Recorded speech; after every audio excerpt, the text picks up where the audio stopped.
어떤 예언가는 2100년이 되면 특이점, 즉 컴퓨터의 지능이 인간의 지능을 뛰어넘는 순간이 올 수도 있다고 예측합니다. 약간은 신나고 약간은 무섭게 들릴 겁니다. 그렇다면 우리가 해볼 질문은 이겁니다. 인공지능의 성장이 최종적으로 인간에게 유용할 것인가, 아니면 파멸적일 것인가? 사티아는 유용할 것이라고 굳게 믿습니다. 그렇게 확신하기 위해선 우선 기계 대 인간이라는 틀에서 벗어나야 합니다. 그럼에도 우리는 유토피아와 디스토피아로 나뉘는 이분법적 사고방식에서 벗어나지 못한 듯합니다. 인공지능에 대한 가장 생산적인 논쟁은 선과 악을 대립시키는 것이 아니라 인공지능 기술을 다루는 사람과 조직의 가치관을 검토하는 겁니다. 여기 사고로 시력을 잃은 MS의 직원 사킵은 이제 식당에서 메뉴를 읽을 수 있습니다. 이 기기가 음식 이름을 속삭여주기 때문이죠. 그리고 무엇보다 중요한 것은 약속 장소인 붐비는 공원에서 사랑하는 사람들을 찾을 수 있다는 사실입니다. 인공지능의 미래에 대해 너무나 많은 논쟁이 벌어진 탓에 사람들은 기계와 인간이 협력하는 아름다운 가능성을 간과합니다. 인공지능이 차를 몰고 우리를 어딘가로 데려가고 가장 지겨운 일을 처리해준다면 우리는 그 시간에 하고 싶은 일을 할 수 있습니다. 어쩌면 불평등에 대한 해결책이 될지도 모릅니다. 한국의 인터넷 보급률은 100%에 육박하지만 사하라 사막 남부의 몇몇 아프리카 국가의 인터넷 보급률은 2%에도 미치지 못합니다. 무선 통신 기술과 클라우드의 보급은 아프리카 국가들도 유니콘 스타트업 기업을 탄생시킬 수 있음을 의미합니다. 무선 기술과 클라우드 기술 덕분에 케냐의 스타트업 기업은 태양광 발전 패널을 제작했습니다. 덕분에 하루 생활비가 $2 이하인 사람들이 안전하고 저렴한 전등과 전기 스토브를 설치할 수 있게 되었죠.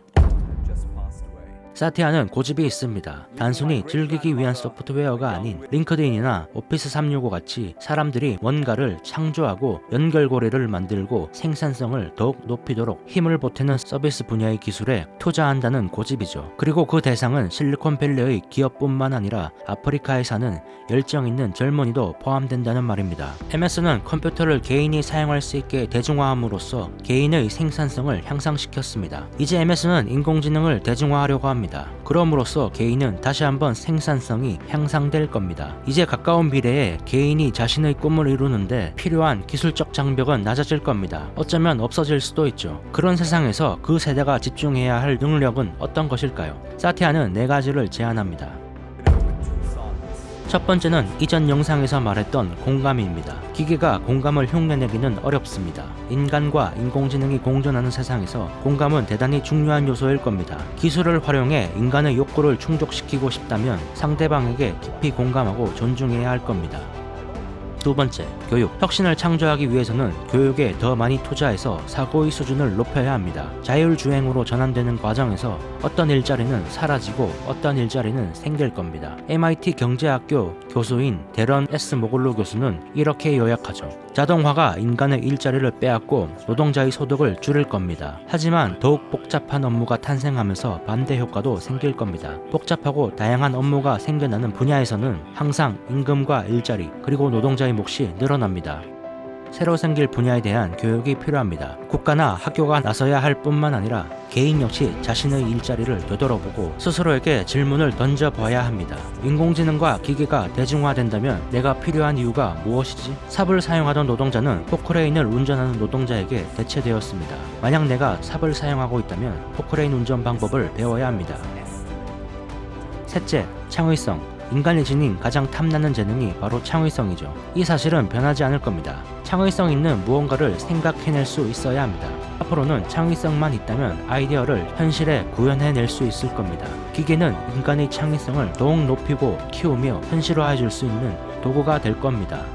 마지막, 판단과 책임. 우리는 아마 컴퓨터가 내린 의학적 법률적 진단을 받아들이게 될 겁니다. 하지만 여전히 결과에 대한 최종적인 책임은 인간에게 있을 겁니다. 일론 머스크는 인간의 뇌에 디지털 지능이라는 새로운 층을 추가하지 않는다면 우리 모두 집고양이 같은 신세가 되리라고 경고했죠. 만약 판단을 하고 책임지는 것이 두려워 인공지능에게 맡긴다면 머스크가 말하는 집고양이 신세가 될 겁니다. 스스로 판단하고 결과에 책임지십시오. AI는 인간의 도구입니다. 주도권을 스스로 내어주지 마시길 바랍니다.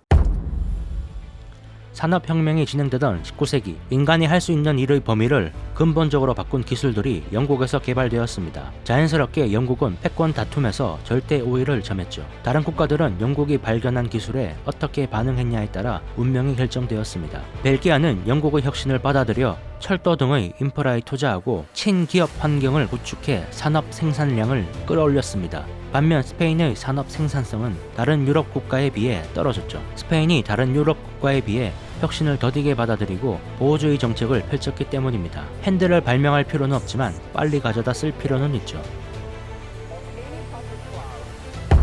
라이트 형제가 세계 최초로 동력 비행을 성공시킨 키티오쿠에는 기계와 인간이 대립하는 게 아니라 함께하는 역사가 기록되어 있죠. 이제 우리는 비행을 인공비행이라고 부르지 않습니다. 단순히 비행일 뿐이죠. 마찬가지로 인간이 만든 이 지능을 인공적인 생산품이 아니라 인간의 역량을 향상시켜줄 지능, 도구로 생각해야 합니다.